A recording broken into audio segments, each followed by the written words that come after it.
അത്ഭുതമൊന്നും വേണ്ട. മല കയറി എനിക്ക് അയ്യപ്പസ്വാമി ദർശനം മാത്രമല്ല, എന്റെ ബാക്കി തളർച്ച കൂടി ഭഗവാനങ്ങെടുത്തു.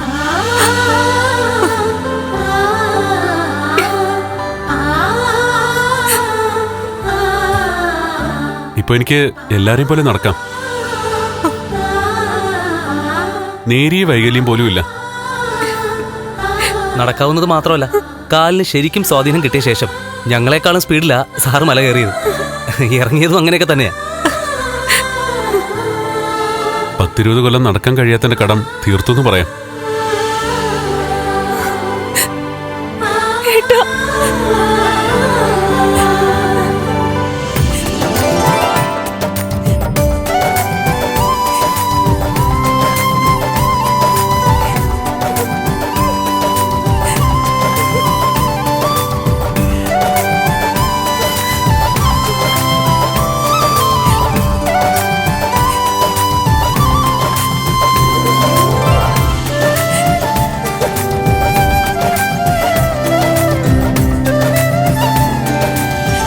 ഞാനും ഇവളും തമ്മിൽ 10 വയസ്സിന്റെ വ്യത്യാസമുണ്ട്. ഇവക്ക് 2 വയസ്സുള്ളപ്പോഴാ എനിക്ക് ആ വലിയ അപകടം ഉണ്ടാവുന്നത്. ശരിക്കും പറഞ്ഞ ഓർമ്മയായതിൽ പിന്നെ ഇവളെന്നെ കാണുന്നത് വീൽ ചെയറില. എന്നുവെച്ചാ നന്നായി ഓടിച്ചാടി നടക്കുന്ന കണ്ണേട്ടനെ ഇവള് കണ്ടിട്ടില്ലെന്ന് തന്നെ പറയാം.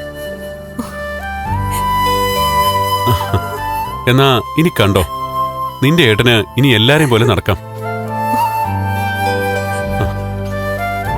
സ്വാമിയുടെ ശക്തി എന്താണെന്ന് തിരിച്ചറിഞ്ഞ ദിവസങ്ങളാ കടന്നുപോയത്. ഇവിടെ ഒരാളുടെ കണ്ണൊക്കെ നിറഞ്ഞല്ലോ സാറേ. കുറെ നേരമായിട്ടെ ഏട്ടത്തി കണ്ണേട്ടനെയും കാത്തു നിൽക്കുമായിരുന്നു.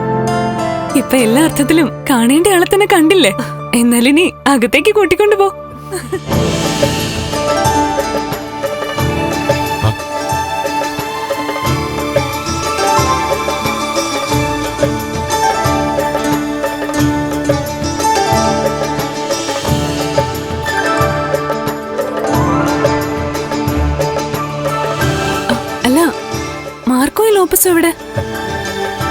കഥകൾ കുറച്ചല്ലേ നീ നിന്റെ ഏട്ടത്തിയൊക്കെ അറിഞ്ഞുള്ളൂ. ഇനി ബാക്കി ഒരുപാട് പറയാനുണ്ട്. നീ വാ.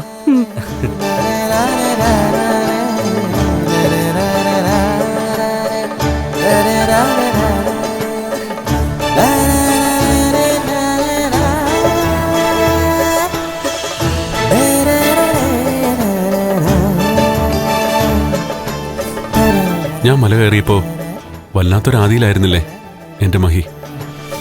ഇപ്പൊ അതൊക്കെ മാറിയില്ലേ? കണ്ടിട്ട് മടങ്ങി വരുമ്പോ ഇത്രയും വലിയൊരു അത്ഭുതം സംഭവിക്കുന്ന ഞാൻ കരുതിയതേയില്ല.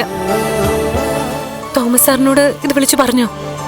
ഇല്ല, ആരെയും വിളിച്ചില്ല.